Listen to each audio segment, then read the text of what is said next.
ఆ ఒక్క దేవుడు ఎవరో తెలియని వారు ఒక 30 రోజుల పాటు ఈ సమస్త సృష్టిని, మనుషులందరినీ సృష్టించిన ఓ నిజమైన దేవుడా మీరెవరయ్యా అని అడగండి. 30 రోజులు గడిచే లోపే ఆ వెలుగు మీ బ్రతుకులో వెలుగుతుంది ఖచ్చితంగా.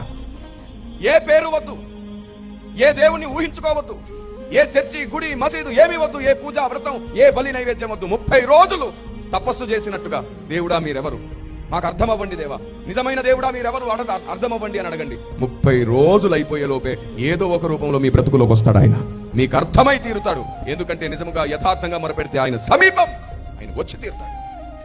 యథార్థంగా నేను చెప్పినట్టుగా తూచా తప్పకుండా 30 రోజులు చేసి చూడండి. ప్రతి రోజు అడగండి, దేవుడా మీరెవరు. ఇప్పుడు చెప్పండి, నేను మతం మారమని చెప్పానా? కొన్ని యేసు ప్రభునే నమ్ము అని చెప్తున్నానా? మీరు చెప్పండి, ఏమైనా సాంప్రదాయాలు మార్చానా? నేను చెప్పేది ఏమిటి? ఆ ఒక్క దేవుడు ఎవరో తెలుసుకోండి దయచేసి. మనం చనిపోకముందు ఆయన ఎవరో తెలుసుకోవాలి.